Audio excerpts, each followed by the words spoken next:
एक दिन अकबर बादशाह के दरबार में एक व्यक्ति नौकरी मांगने के लिए अर्जी लेकर आया। उससे कुछ देर बातचीत करने के बाद बादशाह ने उसे चुंगी अधिकारी बना दिया। बीरबल, जो पास ही बैठा था, ये सब देख रहा था। उस आदमी के जाने के बाद वह बोला, यह आदमी जरूरत से ज्यादा चालाक जान पड़ता है, बेईमानी किए बिना नहीं रहेगा। थोड़ी ही समय के बाद अकबर बादशाह के पास उस आदमी की शिकायतें आने लगी कि वो प्रजा को काफी परेशान करता है तथा रिश्वत लेता है।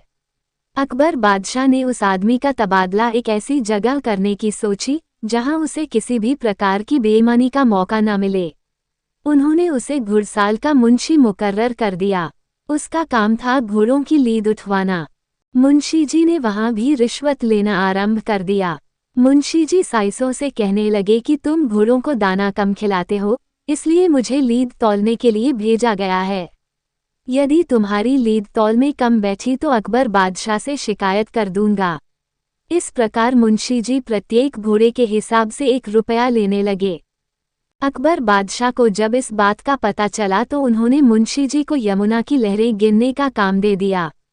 वहां कोई रिश्वत व बेईमानी का मौका ही नहीं था, लेकिन मुंशी जी ने वहां भी अपनी अके के घोड़े दौड़ा दिए। उन्होंने नावों को रोकना आरंभ कर दिया कि नाव रोको, हम लहरें गिन रहे हैं। अतः नावों को 2-3 दिन रुकना पड़ता था। नाव वाले बेचारे तंग आ गए। उन्होंने मुंशी जी को 10 रुपये देना आरंभ कर दिया। अकबर बादशाह को जब इस बात का पता लगा तो उन्होंने लिखकर आज्ञा दी, नावों को रोको मत, जाने दो। उस मुंशी ने उस लिखित में थोड़ा सुधार कर टंगवा दिया, नावों को रोको मत, जाने दो, और वसूली करने लगे। अंततः बादशाह को उस मुंशी को सार्वजनिक सेवा से बाहर करना ही पड़ा। बादशाह अकबर और बीरबल बातें कर रहे थे। बात मियां बीवी के रिश्ते पर चल निकली तो बीरबल ने कहा, अधिकतर मर्द जोरू के गुलाम होते हैं और अपनी बीवी से डरते हैं। मैं नहीं मानता। बादशाह ने कहा, हुजूर, मैं सिद्ध कर सकता हूँ। बीरबल ने कहा, सिद्ध करो। ठीक है, आप आज ही से आदेश जारी करें कि किसी के भी अपने बीवी से डरने की बात साबित हो जाती है तो उसे एक मुर्गा दरबार में बीरबल के पास में जमा करना होगा। बादशाह ने आदेश जारी कर दिया। कुछ ही दिनों में बीरबल के पास ढेरों मुर्गे जमा हो गए। तब उसने बादशाह से कहा, हुजूर, अब तो इतने मुर्गे जमा हो गए हैं कि आप मुर्गी खाना खोल सकते हैं, अतः अपना आदेश वापस ले लें। बादशाह को न जाने क्या मजाक सूझा कि उन्होंने अपना आदेश वापस लेने से इनकार कर दिया। खींचकर बीरबल लौट गया। अगले दिन बीरबल दरबार में आया तो बादशाह अकबर से बोला, हुजूर, विश्वसनीय सूत्रों से पता चला है कि पड़ोसी राजा की पुत्री बेहद खूबसूरत है। आप कहें तो आपके विवाह का प्रस्ताव भेजूं।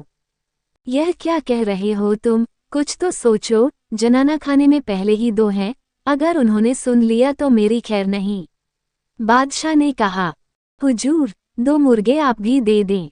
बीरबल ने कहा। बीरबल की बात सुनकर बादशाह झेप गए। उन्होंने तुरंत अपना आदेश वापस।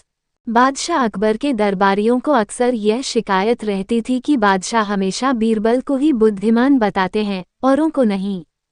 एक दिन बादशाह ने अपने सभी दरबारियों को दरबार में बुलाया और 2 हाथ लंबी 2 हाथ चौड़ी चादर देते हुए कहा, इस चादर से तुम लोग मुझे सर से लेकर पैर तक ढक दो तो मैं तुम्हें बुद्धिमान मान लूंगा। सभी दरबारियों ने कोशिश की किंतु उस चादर से बादशाह को पूरा न ढक सके। सिर छिपाते तो पैर निकल आते, पैर छिपाते तो सिर चादर से बाहर आ जाता।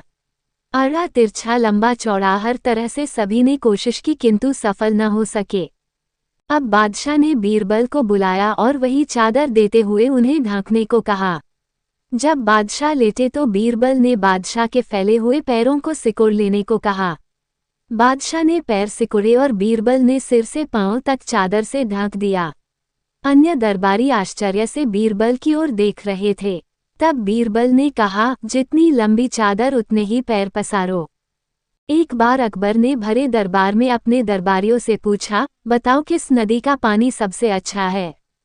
सभी दरबारियों ने एकमत से उत्तर दिया, गंगा का पानी सबसे अच्छा होता है।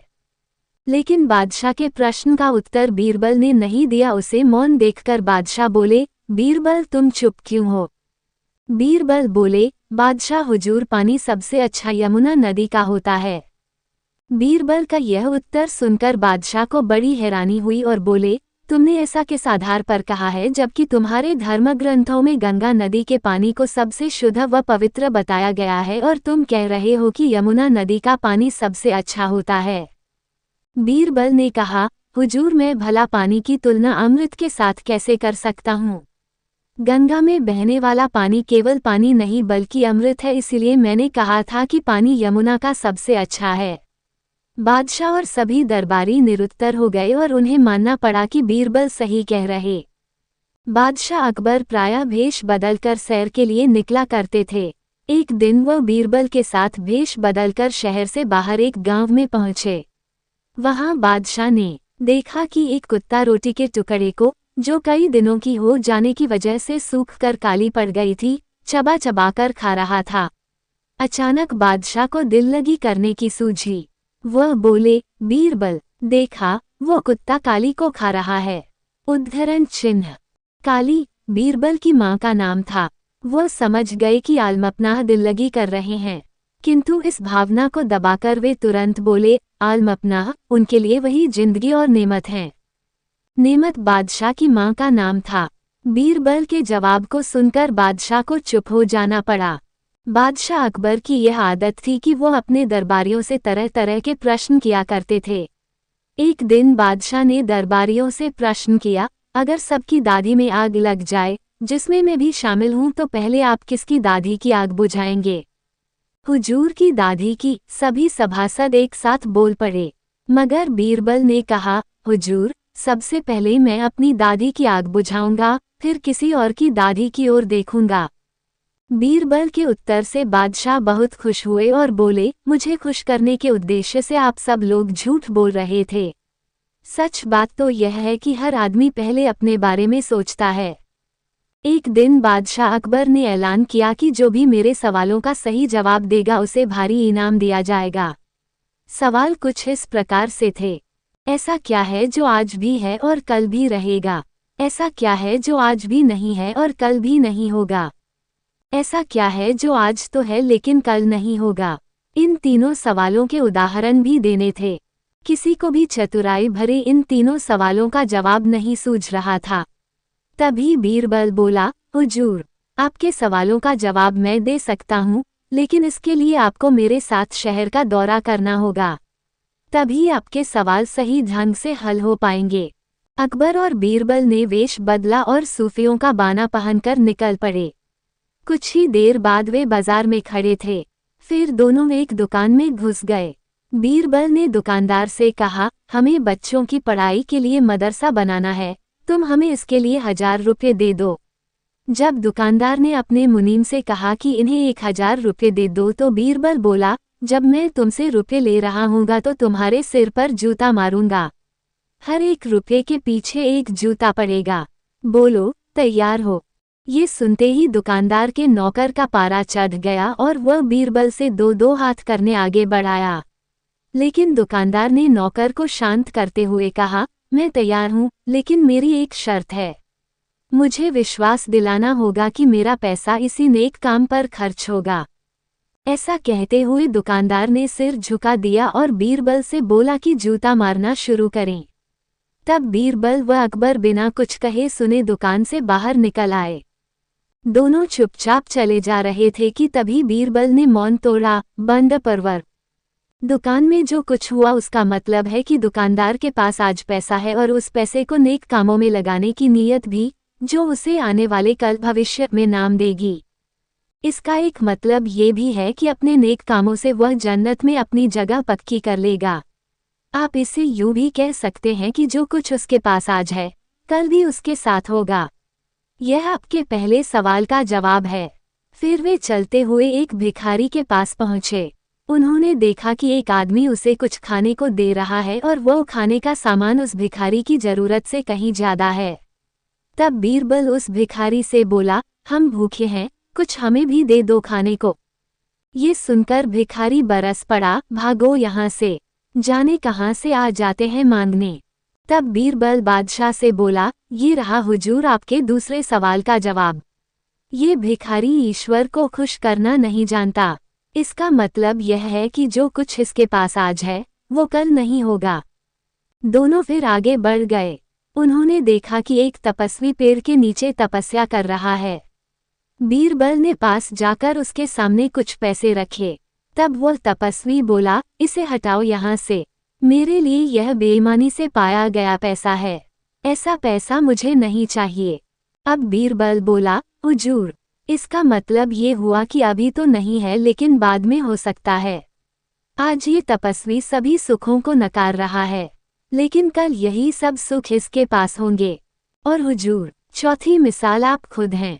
पिछले जन्म में आपने शुभ कर्म किए थे जो ये जीवन आप शानो शौकत के साथ बिता रहे हैं, किसी चीज की कोई कमी नहीं। यदि आपने इसी तरह ईमानदारी और न्यायप्रियता से राज करना जारी रखा तो कोई कारण नहीं कि यह सब कुछ कल भी आपके पास न हो। लेकिन यह न भूलें कि यदि आप राह भटक गए तो कुछ साथ नहीं रहेगा। अपने सवालों के बुद्धिमत्तापूर्ण चतुराई भरे जवाब सुनकर बादशाह अकबर बेहद खुश हुए। अकबर बीरबल की हाजिर जवाबी के बड़े कायल थे। एक दिन दरबार में खुश होकर उन्होंने बीरबल को कुछ पुरस्कार देने की घोषणा की, लेकिन बहुत दिन गुजरने के बाद भी बीरबल को पुरस्कार की प्राप्त नहीं हुई। बीरबल बड़ी ही उलझन में थे कि महाराज को याद दिलाएं तो कैसे। एक दिन महाराजा अकबर यमुना नदी के किनारे शाम की सैर पर निकले। बीरबल उनके साथ था। अकबर ने वहां एक ऊंट को घूमते देखा।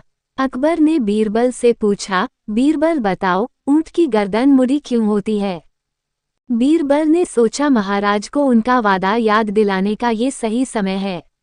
उन्होंने जवाब दिया, महाराज, यह ऊंट किसी से वादा करके भूल गया है, जिसके कारण ऊंट की गर्दन मुड़ गई है। महाराज, कहते हैं कि जो भी अपना वादा भूल जाता है तो भगवान उनकी गर्दन ऊंट की तरह मोड़ देता है। यह एक तरह की सजा है। तभी अकबर को ध्यान आता है कि वो भी तो बीरबल से किया अपना एक वादा भूल गए हैं। उन्होंने बीरबल से जल्दी से महल में चलने के लिए कहा और महल में पहुंचते ही सबसे पहले बीरबल को पुरस्कार की धनराशि उसे सौंप दी और बोले, मेरी गर्दन तो ऊंट की तरह नहीं मुड़ेगी बीरबल। और यह कहकर अकबर अपनी हंसी नहीं रोक पाए। और इस तरह बीरबल ने अपनी चतुराई से बिना मांगे अपना पुरस्कार राजा से प्राप्त किया। बीरबल एक ईमानदार तथा धर्मप्रिय व्यक्ति था। वह प्रतिदिन ईश्वर की आराधना बिना नागा किया करता था। इससे उसे नैतिक व मानसिक बल प्राप्त होता था। वह अक्सर कहा करता था कि ईश्वर जो कुछ भी करता है मनुष्य के भले के लिए ही करता है। कभी कभी हमें ऐसा लगता है कि ईश्वर हम पर कृपा दृष्टि नहीं रखता, लेकिन ऐसा होता नहीं। कभी कभी तो उसके वरदान को भी लोग शाप समझने की भूल कर बैठते हैं। वो हमको थोड़ी पीड़ा इसलिए देता है ताकि बड़ी पीड़ा से बच सकें। एक दरबारी को बीरबल की ऐसी बातें पसंद न आती थीं। एक दिन वही दरबारी दरबार में बीरबल को संबोधित करता हुआ बोला, देखो, ईश्वर ने मेरे साथ क्या किया। कल शाम को जब मैं जानवरों के लिए चारा काट रहा था तो अचानक मेरी छोटी उंगली कट गई। क्या अब भी तुम यही कहोगे कि ईश्वर ने मेरे लिए यह अच्छा किया है? कुछ देर चुप रहने के बाद बोला बीरबल, मेरा अब भी यही विश्वास है, क्योंकि ईश्वर जो कुछ भी करता है मनुष्य के भले के लिए ही करता है। सुनकर वह दरबारी नाराज हो गया कि मेरी तो उंगली कट गई और बीरबल को इसमें भी अच्छाई नजर आ रही है। मेरी पीड़ा तो जैसे कुछ भी नहीं। कुछ अन्य दरबारियों ने भी उसके सुर में सुर मिलाया। तभी बीच में हस्तक्षेप करते हुए बादशाह अकबर बोले, बीरबल, हम भी अल्लाह पर भरोसा रखते हैं, लेकिन यहाँ तुम्हारी बात से सहमत नहीं। इस दरबारी के मामले में ऐसी कोई बात नहीं दिखाई देती जिसके लिए उसकी तारीफ की जाए। बीरबल मुस्कराता हुआ बोला, ठीक है जहाँपनाह, समय ही बताएगा। अब 3 महीने बीत चुके थे। वह दरबारी, जिसकी उंगली कट गई थी, घने जंगल में शिकार खेलने निकला हुआ था। एक हिरन का पीछा करते वह भटककर आदिवासियों के हाथों में जा पड़ा। वे आदिवासी अपने देवता को प्रसन्न करने के लिए मानव बलि में विश्वास रखते थे। अतः वे उस दरबारी को पकड़कर मंदिर में ले गए बलि चढ़ाने के लिए।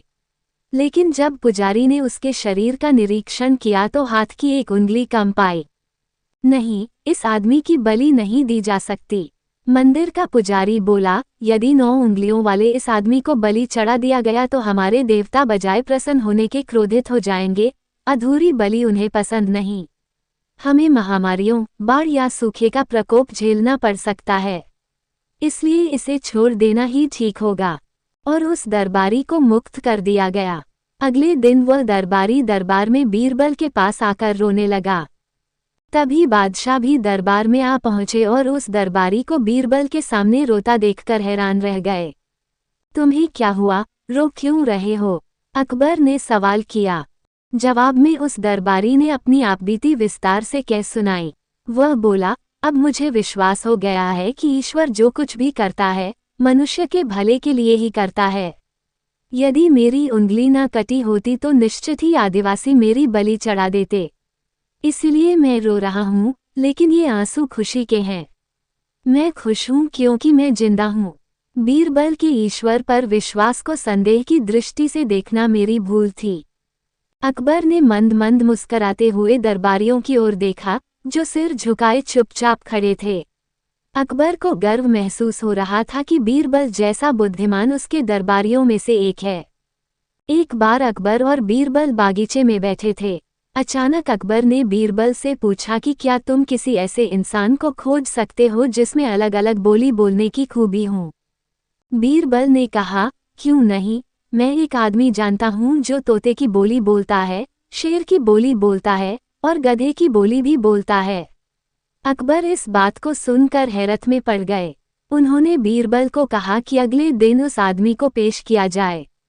बीरबल उस आदमी को अगले दिन सुबह दरबार में ले गए और उसे एक छोटी बोतल शराब पिला दी। अब हल्के नशे की हालत में शराबी अकबर बादशाह के आगे खड़ा था। वह जानता था कि दारू पीकर आया जानकर बादशाह सजा देगा, इसलिए वह गिड़गिड़ाने लगा और बादशाह की खुशामद करने लगा। तब बीरबल बोले कि हुजूर, ये जो सजा के डर से बोल रहा है वह तोते की भाषा है। उसके बाद बीरबल ने वहीं उस आदमी को एक और शराब की बोतल पिला दी। अब वह आदमी पूरी तरह नशे में था। वह अकबर बादशाह के सामने सीना तानकर खड़ा हो गया। उसने कहा कि आप नगर के बादशाह हैं तो क्या हुआ, मैं भी अपने घर का बादशाह हूँ। मैं यहाँ किसी से नहीं डरता हूँ। बीरबल बोले कि हुजूर, अब शराब के नशे में निडर होकर यह जो बोल रहा है ये शेर की भाषा है। अब फिर से बीरबल ने उस आदमी का मुंह पकड़कर एक और बोतल उसके गले से उतार दी। इस बार वह आदमी लड़खड़ाते गिरते पड़ते हुए जमीन पर लेट गया और हाथ पांव हवा में भांजते हुए मुंह से उलझुलूल आवाजें निकालने लगा।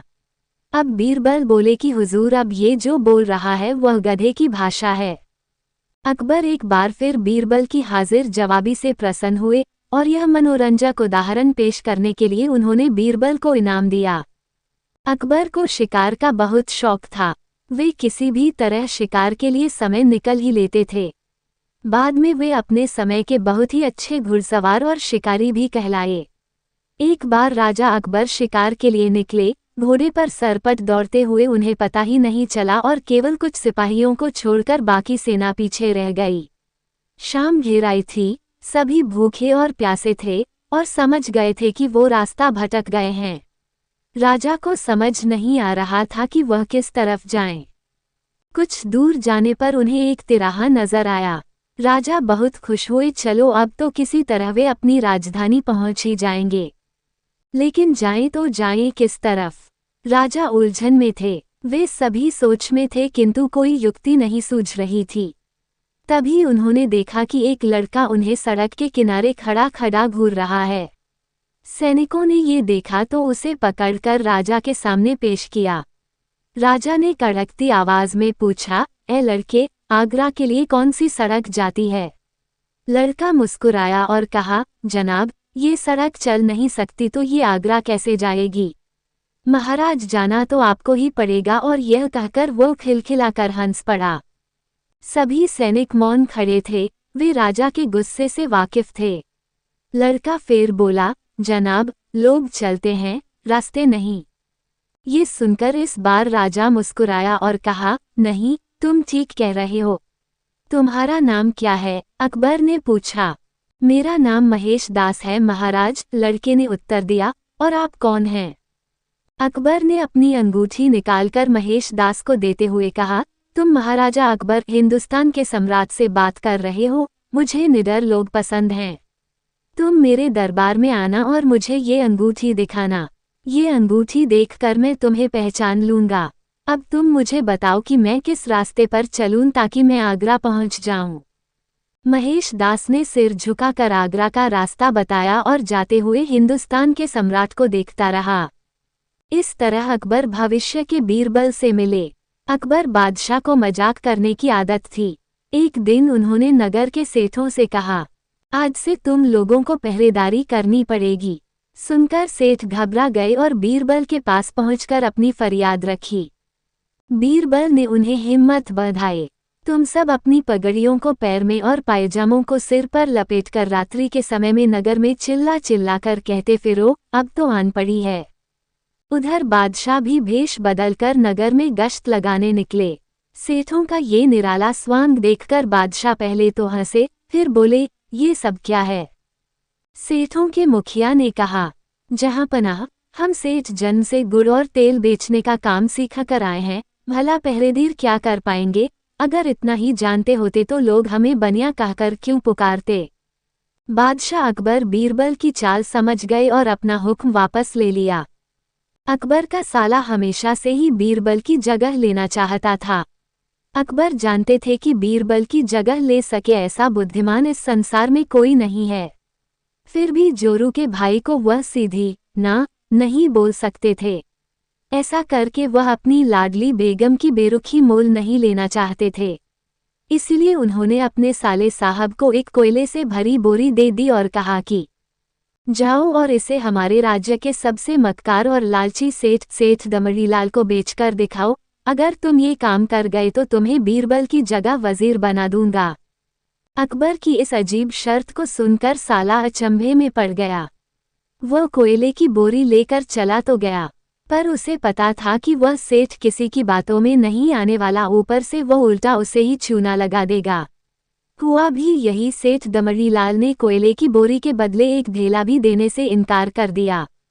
साला अपना सा मुंह लेकर महल वापस लौट आया और अपनी हार स्वीकार कर ली। अब अकबर ने वही काम बीरबल को करने को कहा। बीरबल कुछ सोचे और फिर बोले कि सेठ दमड़ीलाल जैसे मक्कार और लालची सेठ को यह कोयले की बोरी क्या मैं सिर्फ कोयले का एक टुकड़ा ही 10,000 रुपये में बेचाऊंगा। ये बोलकर वह तुरंत वहां से रवाना हो गए। सबसे पहले उसने एक दर्जी के पास जाकर एक मखमली कुर्ता सिलवाया, हीरे मोती वाली मालाएं गले में डाली, महंगी जूती पहनी और कोयले को बारीक सुरमे जैसा पिसवा लिया। फिर उसने पिसे कोयले को एक सुरमे की छोटी चमकदार डिब्बी में भर लिया।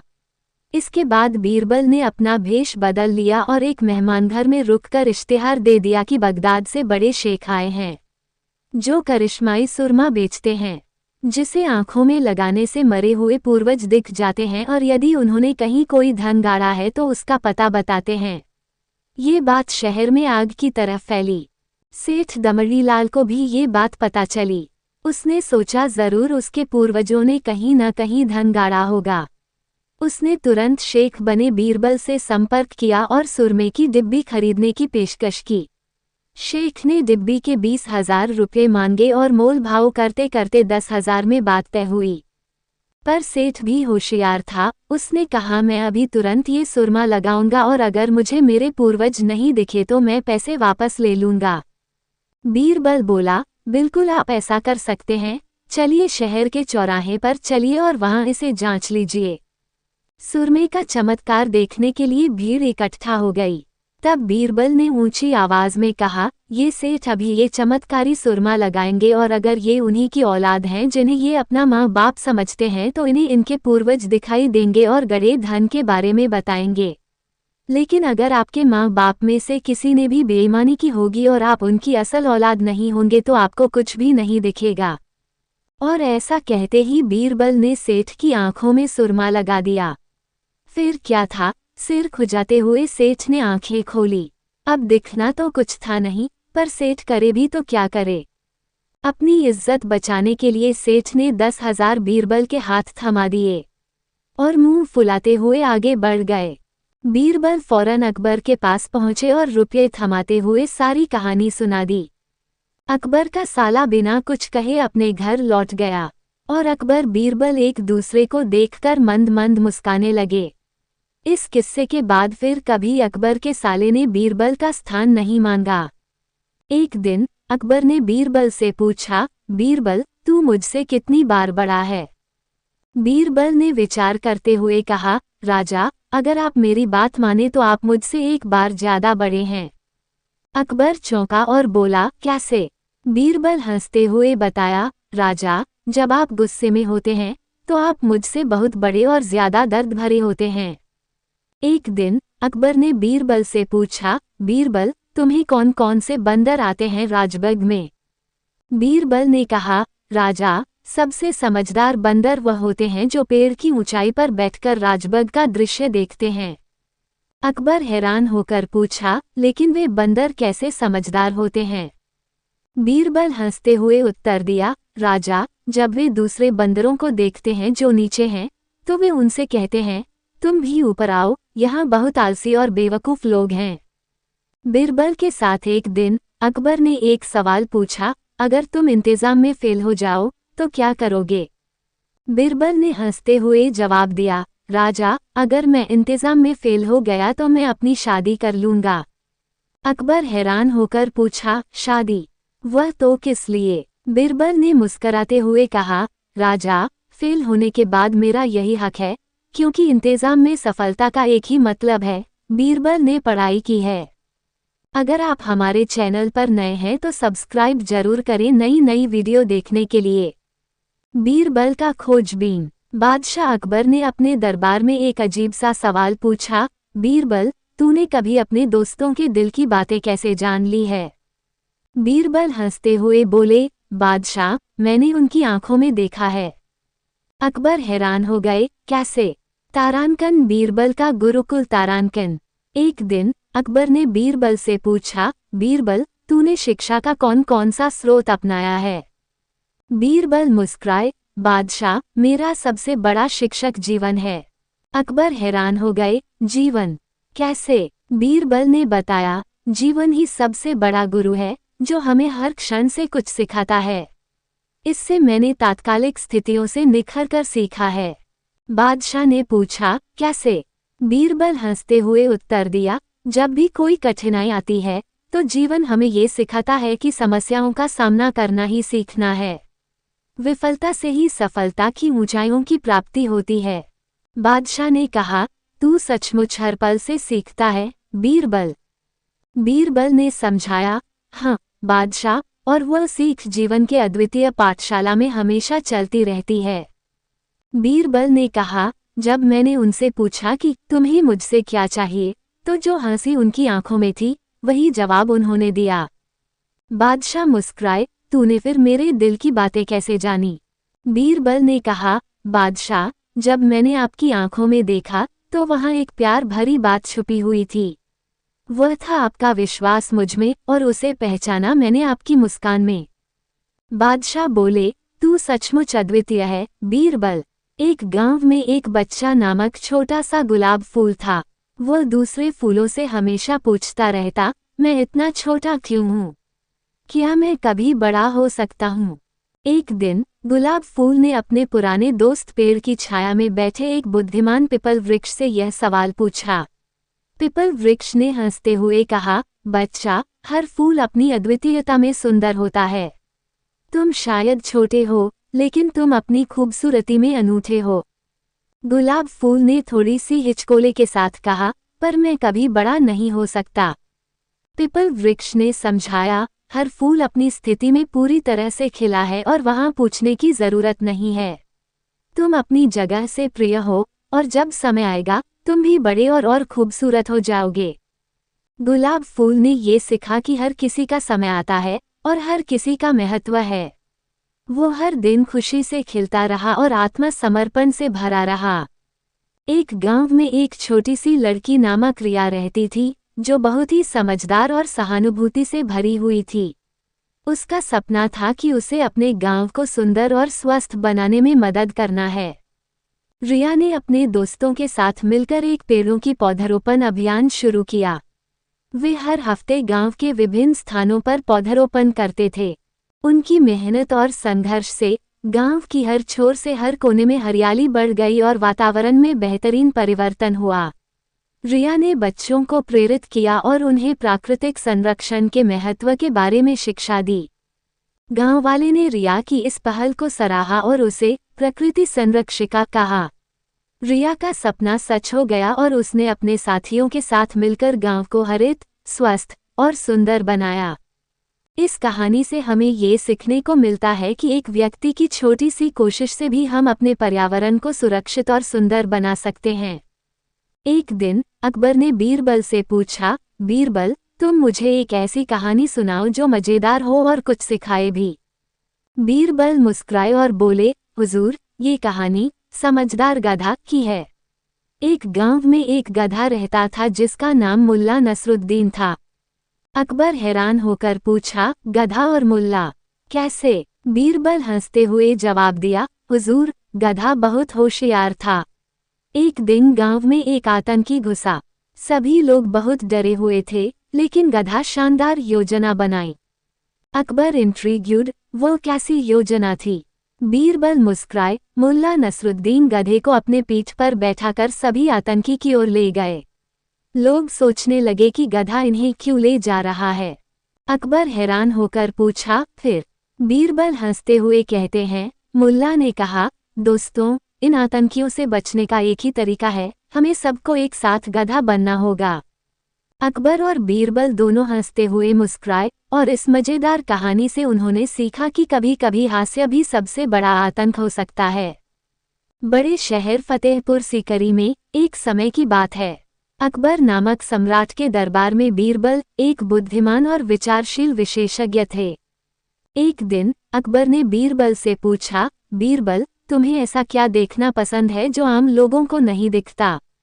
बीरबल ने मुस्कराते हुए उत्तर दिया, सम्राट, सबसे अद्वितीय दृश्य है लोगों की सोच और उनकी अद्भुतता। अकबर ने उससे एक कहानी सुनने को कहा। तब बीरबल ने बताई एक रोचक कहानी जो सोचने पर मजबूर करती है।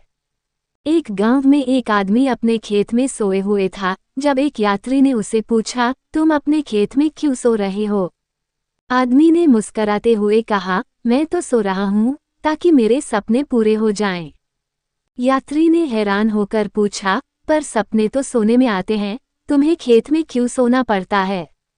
आदमी ने हंसते हुए उत्तर दिया, सपने तो सोने में आते हैं, पर सोने के लिए खेत की खेती करनी पड़ती है। इस कहानी से अकबर ने सीखा कि अद्वितीय विचार और समझ समस्याओं का सही समाधान निकालने में मदद कर सकते हैं। एक दिन बीरबल दरबार में उपस्थित नहीं थे। ऐसे में बीरबल से जलने वाले सभी सभासद बीरबल के खिलाफ अकबर के कान भर रहे थे।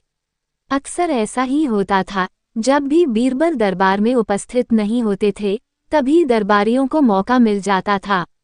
आज भी ऐसा ही मौका था। बादशाह के साले मुल्ला दो प्याजा की शह पाए कुछ सभासदों ने कहा, जहां पनाह, आप वास्तव में बीरबल को आवश्यकता से अधिक मान देते हैं, हम लोगों से ज्यादा उन्हें चाहते हैं। आपने उन्हें बहुत सिर चढ़ा रखा है, जबकि जो काम वे करते हैं वह हम भी कर सकते हैं, मगर आप हमें मौका ही नहीं देते। बादशाह को बीरबल की बुराई अच्छी नहीं लगती थी, अतः उन्होंने उन चारों की परीक्षा ली। देखो, आज बीरबल तो यहाँ है नहीं और मुझे अपने एक सवाल का जवाब चाहिए।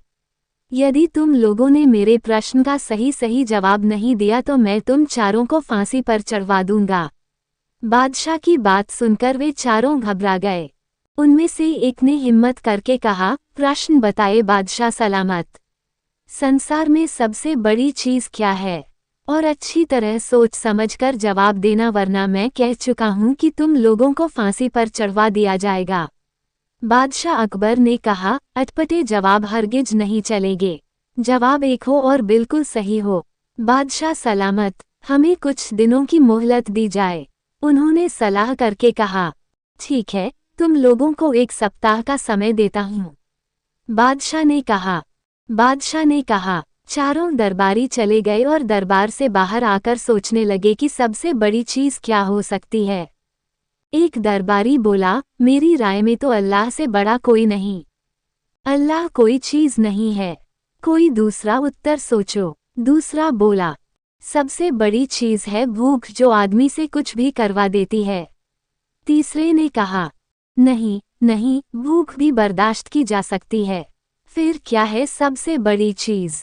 6 दिन बीत गए लेकिन उन्हें कोई उत्तर नहीं सूझा। हार कर वे चारों बीरबल के पास पहुंचे और उसे पूरी घटना कह सुनाई, साथ ही हाथ जोड़कर विनती की कि प्रश्न का उत्तर बता दें। बीरबल ने मुस्कराकर कहा, मैं तुम्हारे प्रश्न का उत्तर दूंगा, लेकिन मेरी एक शर्त है। हमें आपकी 1000 शर्तें मंजूर हैं। चारों ने एक स्वर में कहा, बस आप हमें इस प्रश्न का उत्तर बताकर हमारी जान बख्शी करवाएं। बताइए आपकी क्या शर्त है? तुम में से 2 अपने कंधों पर मेरी चारपाई रखकर दरबार तक ले चलोगे। एक मेरा हुक्का पकड़ेगा, एक मेरे जूते लेकर चलेगा। बीरबल ने अपनी शर्त बताते हुए कहा। ये सुनते ही वे चारों सन्नाटे में आ गए। उन्हें लगा मानो बीरबल ने उनके गाल पर कसकर तमाचा मार दिया हो, मगर वे कुछ बोले नहीं। अगर मौत का खौफ न होता तो वे बीरबल को मुंहतोड़ जवाब देते, मगर इस समय मजबूर थे, अतः तुरंत राजी हो गए। 2 ने अपने कंधों पर बीरबल की चारपाई उठाई, तीसरे ने उनका हुक्का और चौथा जूते लेकर चल दिया। रास्ते में लोग आश्चर्य से उन्हें देख रहे थे। दरबार में बादशाह ने भी यह मंजर देखा और वो मौजूद दरबारियों ने भी। कोई कुछ न समझ सका। तभी बीरबल बोले, महाराज, दुनिया में सबसे बड़ी चीज है गरज। अपनी गरज से ये पालकी यहाँ तक उठाकर लाए हैं। बादशाह मुस्कराकर रह गए। वे चारों सिर झुकाकर एक ओर खड़े हो गए। एक दिन बादशाह अकबर घोड़े पर बैठकर शाही बाग में घूमने गए। साथ में बीरबल भी था। चारों ओर हरे भरे वृक्ष और हरी हरी घास देखकर अकबर को बहुत आनंद आया। उन्हें लगा कि बगीचे में सैर करने के लिए तो घोड़ा भी हरे रंग का ही होना चाहिए। उन्होंने बीरबल से कहा, बीरबल, मुझे हरे रंग का घोड़ा चाहिए। तुम मुझे 7 दिन में हरे रंग का घोड़ा ला दो। यदि तुम हरे रंग का घोड़ा न ला सके तो हमें अपनी शक्ल मत दिखाना। हरे रंग का घोड़ा तो होता ही नहीं है। अकबर और बीरबल दोनों को यह मालूम था, लेकिन अकबर को तो बीरबल की परीक्षा लेनी थी। दरअसल इस प्रकार के अटपटे सवाल करके वे चाहते थे कि बीरबल अपनी हार स्वीकार कर लें और कहें कि जहां पनाह मैं हार गया, मगर बीरबल भी अपने जैसे एक ही थे। बीरबल के हर सवाल का सटीक उत्तर देते थे कि बादशाह अकबर को मुंह की खानी पड़ती थी। बीरबल हरे रंग के छोड़ की खोज के बहाने 7 दिन तक इधर उधर घूमते रहे। 8वें दिन वे दरबार में हाजिर हुए और बादशाह से बोले, जहां पनाह, मुझे हरे रंग का घोड़ा मिल गया है। बादशाह को आश्चर्य हुआ। उन्होंने कहा, जल्दी बताओ, कहाँ है हरा घोड़ा? बीरबल ने कहा, जहां पनाह, घोड़ा तो आपको मिल जाएगा। मैंने बड़ी मुश्किल से उसे खोजा है, मगर उसके मालिक ने 2 शर्त रखी हैं। बादशाह ने कहा, क्या शर्तें हैं? पहली शर्त तो यह है कि घोड़ा लेने के लिए आपको स्वयं जाना होगा। ये तो बड़ी आसान शर्त है। दूसरी शर्त क्या है? घोड़ा खास रंग का है, इसलिए उसे लाने का दिन भी खास ही होगा। उसका मालिक कहता है कि सप्ताह के 7 दिनों के अलावा किसी भी दिन आकर उसे ले जाओ। अकबर बीरबल का मुंह देखते रह गए। बीरबल ने हंसते हुए कहा, जहां पनाह, हरे रंग का घोड़ा लाना हो तो उसकी शर्तें भी माननी ही पड़ेगी। अकबर खिलखिलाकर हंस पड़े। बीरबल की चतुराई से वो खुश हुए। समझ गए कि बीरबल को मूर्ख बनाना सरल नहीं है। बादशाह अकबर और उनके बुद्धिमान मंत्री बीरबल के बीच हमेशा कुछ न कुछ रोचक घटनाएं होती रहती थीं। एक बार अकबर ने बीरबल से कहा, बीरबल, मुझे एक ऐसी कहानी सुनाओ जिससे हमें न केवल हंसी आए बल्कि कुछ सीखने को भी मिले। बीरबल मुस्कुराए और शुरू कर दी कहानी। हाँ जी बादशाह, ये कहानी एक गांव की है जहां एक बड़ा ही बुद्धिमान गधा रहता था। गांव वाले उस गधे को छोटे मोटे कामों के लिए पकड़ते और उसे हंसी का केंद्र बना रखा करते थे। गधा हमेशा हंसता और सबकी मनोरंजन करता रहता था। एक दिन गांव का सबसे बड़ा कुआं सूख गया। गांव वाले बहुत सड़क छोड़ देने के लिए उसे कुआं में डालने का निर्णय लेते हैं। सभी लोग साथ मिलकर कुआं को खोदने लगते हैं, लेकिन बिना पानी के कुआं को खोदना मुश्किल हो रहा है। गांव वाले अपनी मुश्किलें बीरबल से शिकायत करते हैं। बीरबल मुस्कराते हुए कहते हैं, देखो, हमें पानी चाहिए, ना कि कुआं। तुम्हें क्या लगता है, इस समस्या का हल क्या है? गांव वाले हैरान रह जाते हैं और बीरबल को समझ नहीं पाते। बीरबल फिर कहते हैं, देखो, तुम्हें पानी चाहिए तो पानी की तलाश करो, कुआं तुम्हारी समस्या नहीं है। गांव वाले समझते हैं और पानी की तलाश करने जाते हैं। उन्हें कुएं के पास एक सोता हुआ बड़ा पत्थर दिखाई देता है। वे पत्थर को हटाते हैं और वहां से पानी का स्रोत मिलता है। बीरबल हंसते हुए कहते हैं, देखा, तुम्हें सही दिशा में सोचना चाहिए था। अक्सर हम समस्याओं को भूलकर उनके परिचय में खो जाते हैं। बादशाह अकबर हंसते हुए कहते हैं, बीरबल, तुम्हारी कहानियां हमें हंसी के साथ साथ जीवन के महत्वपूर्ण सीख देती हैं। इसके बाद बीरबल ने और भी कई मजेदार कहानियां सुनाई और उनसे जीवन के विभिन्न पहलुओं को समझने का सीख दिया। अकबर और बीरबल की मित्रता में हमेशा एक अद्वितीय सीख समय की बात है, जब दिल्ली के सुल्तान अकबर अपने मिनिस्टर बीरबल के साथ अपने दरबार में बैठे थे। अकबर, जो अपने राजा मंत्री की बुद्धिमानी से प्रभावित थे, उनसे एक कहानी सुनने को कहा। एक गांव में एक पुराना पेड़ था जिसमें हर वर्ष बहुत सारे अंडे लगते थे, लेकिन कोई भी उस पेड़ की ऊंचाई नहीं छू सकता था। गांव वाले उस पेड़ को छूने का तरीका निकालने के लिए परेशान थे। बीरबल ने ये सुनकर तय किया कि वह खुद ही उस पेड़ की ऊंचाई मापेगा और उसके ऊपर अंडे तोड़ेगा। अगले ही दिन वो एक बड़ी चट्टान को चढ़कर उस पेड़ की ऊंचाई मापने के लिए जा रहा था।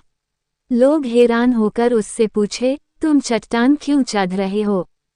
बीरबल ने हंसते हुए उत्तर दिया, आपने सुना नहीं, अब तक कोई चट्टान छूने का तरीका नहीं निकाला है, मैं उसे ढूंढ रहा हूँ।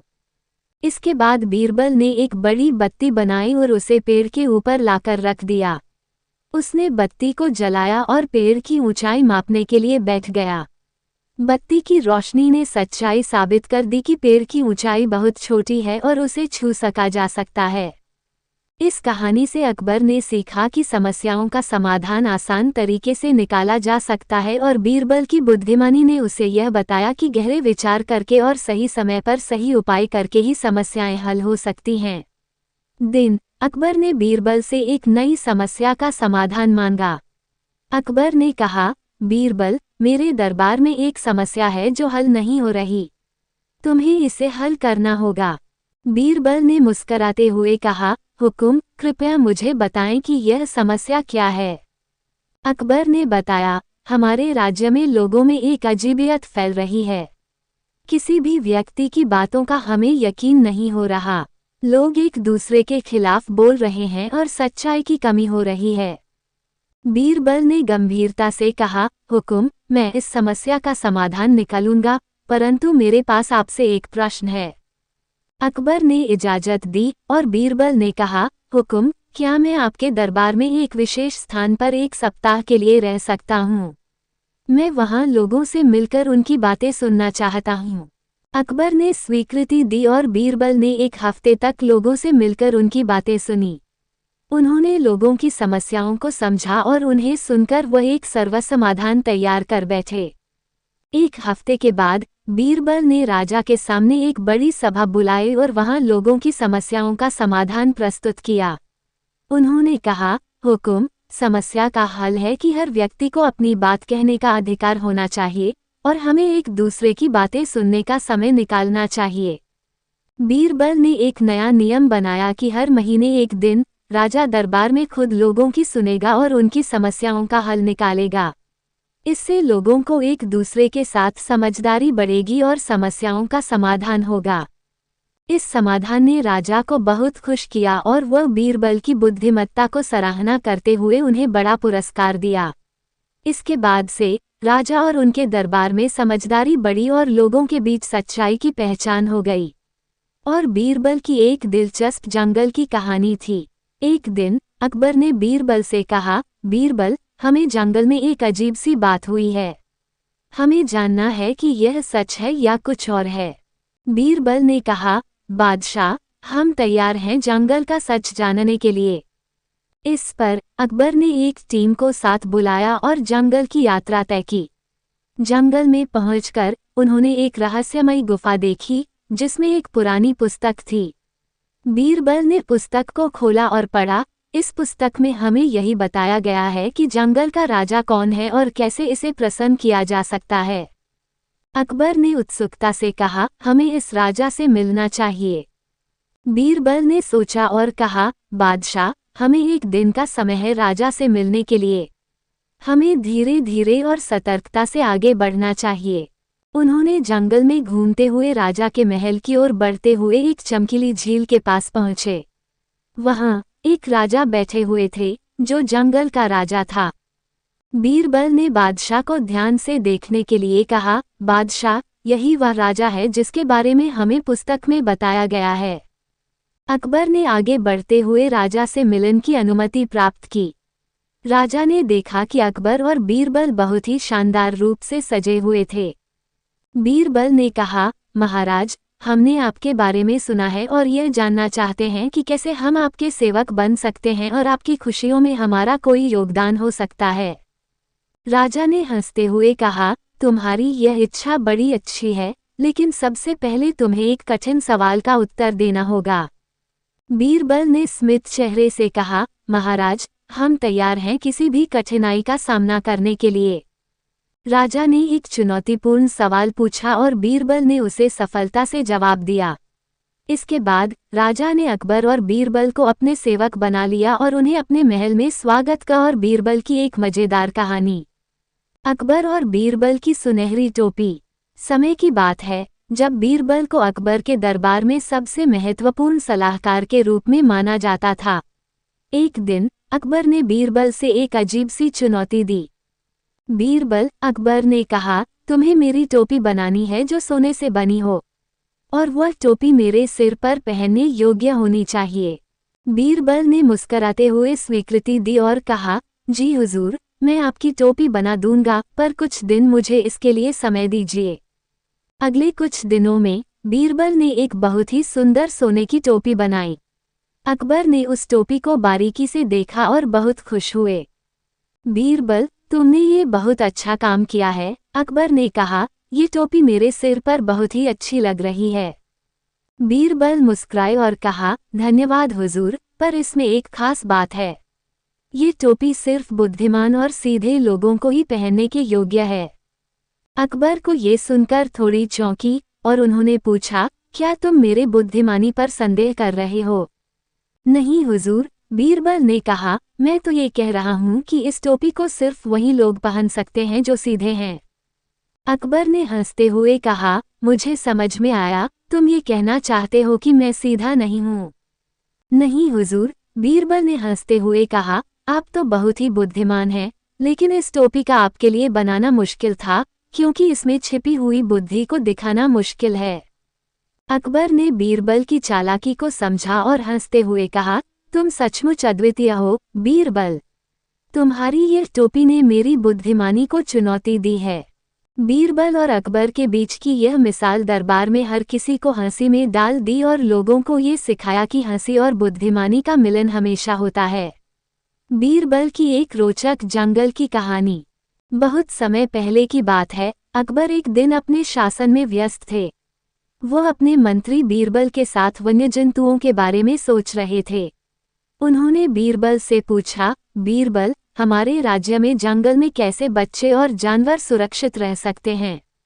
बीरबल ने मुस्कुराते हुए कहा, हुकुम, मैंने सोचा है कि हमें एक जंगल स्कूल बनाना चाहिए जहां बच्चे और जानवर सीख सकते हैं कैसे एक दूसरे के साथ बचपन मनाएं और सुरक्षित रहें।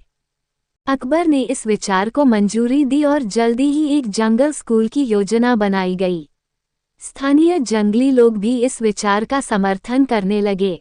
जंगल स्कूल खुलने के बाद वहां के शिक्षक जंगली बच्चों को मनोरंजन से भरी शिक्षा प्रदान करते थे। बच्चे और जानवर एक दूसरे के साथ खेतीबाड़ी और खेलकूद में भाग लेते थे। एक दिन एक बड़ा सिंह जंगल में आया और अपनी शिकार के लिए देखने लगा। बच्चों ने देखा और डर के बजाय उन्होंने सिंह को आमंत्रित किया। सिंह ने भी उनके साथ खेतीबाड़ी में भाग लिया और एक नए दोस्त बनाया। ऐसा होते हुए बच्चे और जानवर सभी खुश थे और जंगल स्कूल ने एक सामाजिक मिलन स्थल के रूप में अपनी महत्वपूर्ण भूमिका निभाई। जंगली लोग और उनके साथी जानवर एक दूसरे की सुरक्षा में सहायक बन गए थे।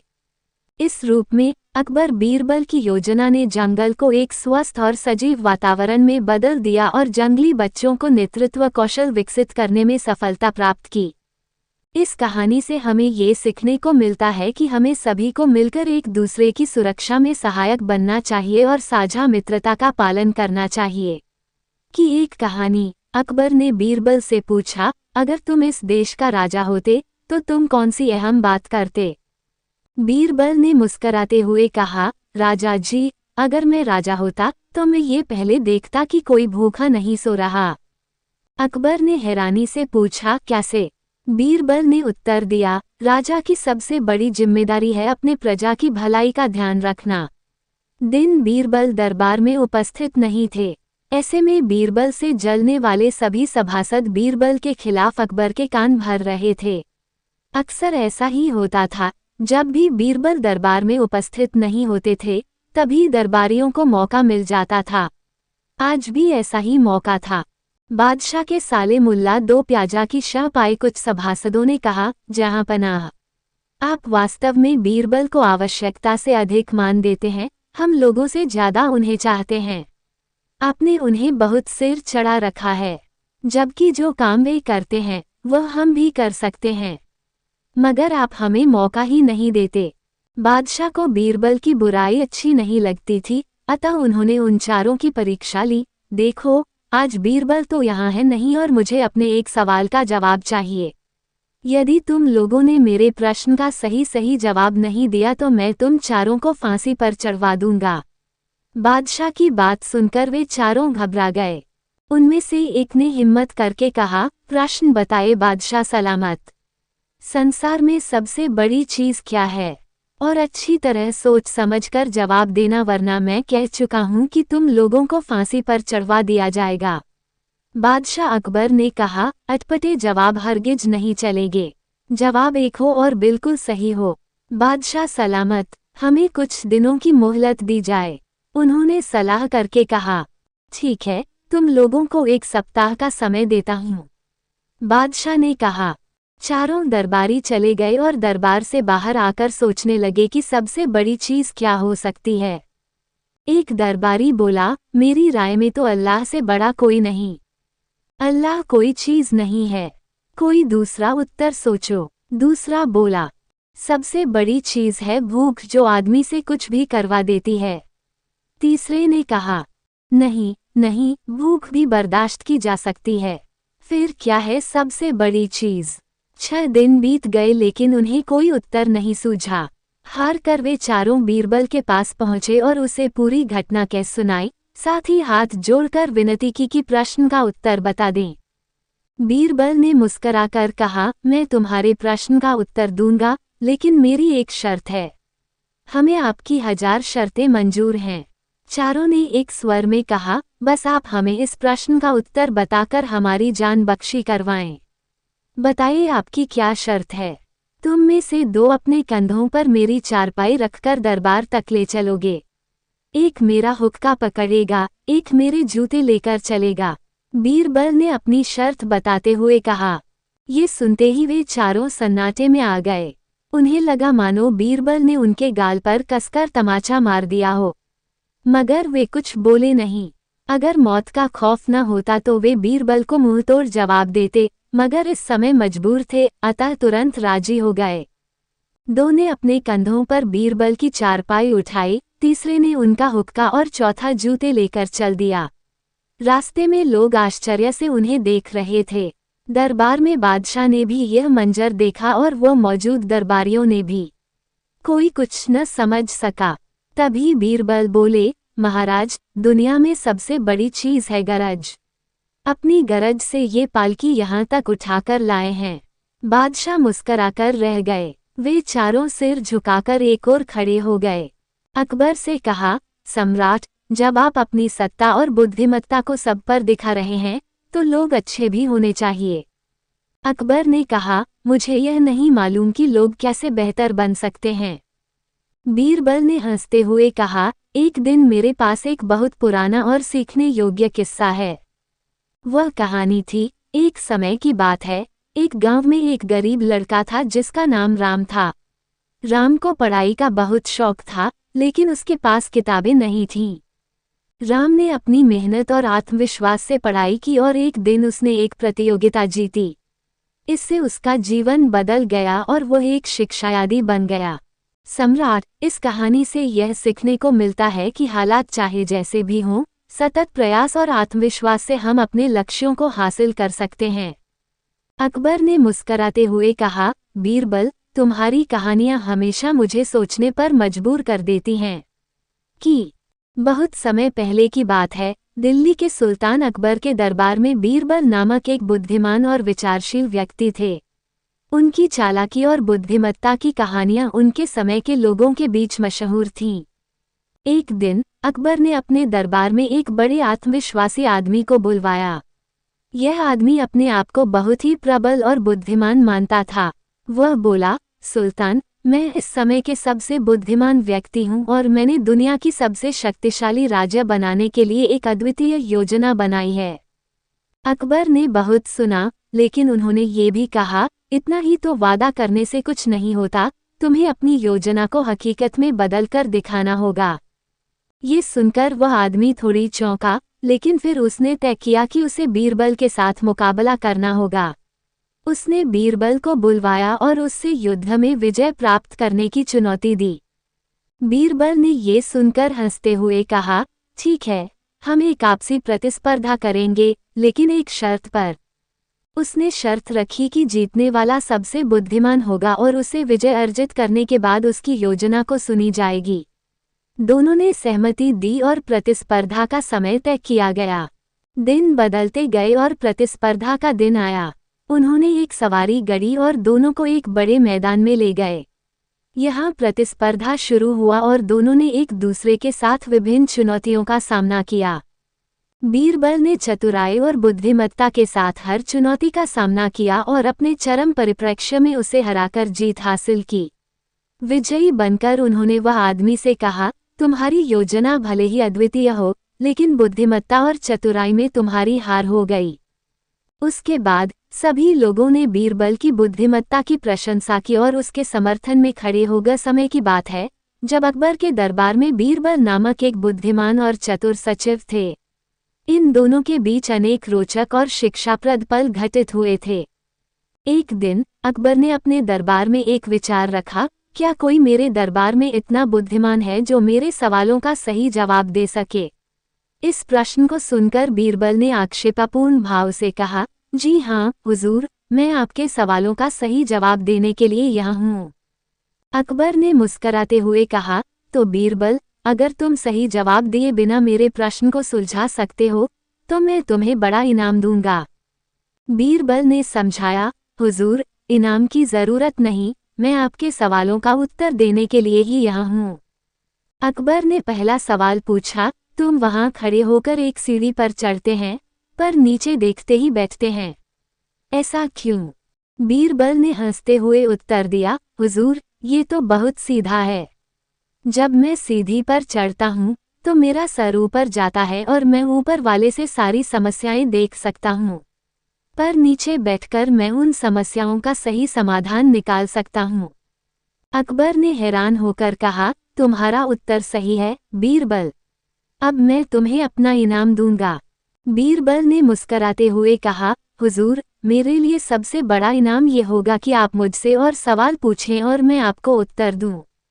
अकबर ने बीरबल की चतुराई को समझा और मुस्कुराए हुए कहा, तुमने सचमुच दिखा दिया कि बुद्धिमान व्यक्ति समस्याओं का सही समाधान निकालता है।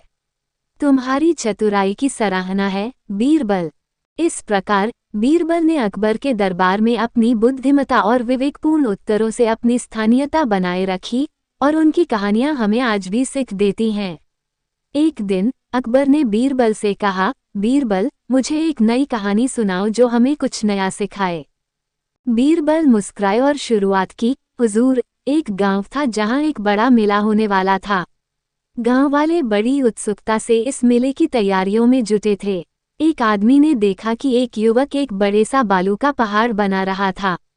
युवक किसी के साथ बातचीत नहीं कर रहा था, बस मेहनत से काम में मशगूल था। अकबर ने कहा, फिर क्या हुआ? बीरबल जवाब दिया, हुजूर, जब मेला आया और लोग अपनी दुकानें सजाने लगे तो उस युवक ने अपने बालू के पहाड़ के साथ कुछ खास किया। उसने गांव वालों को बुलाया और कहा, मैंने इस पहाड़ को इतना बड़ा बनाया है कि यह आपके सभी सपनों को पूरा कर सकता है। अकबर ने हैरानी से कहा, कैसे? बीरबल ने हंसते हुए कहा, हुजूर, उस युवक ने अब तक सबसे बड़ा पहाड़ बना लिया था, लेकिन उसने कहा, अब तक तो सिर्फ पहाड़ बना है, लेकिन आपको इस पहाड़ के ऊपर चढ़कर देखना है तो मेरी ये शर्त है कि आप मुझसे दूसरे सभी सपनों के लिए भी आग्रह करें। अकबर ने हंसते हुए कहा, फिर गांव वाले ने क्या किया? बीरबल ने ख्यालता हुआ कहा, हुजूर, उन्होंने माना और उस युवक के साथ पहाड़ के ऊपर चढ़ा।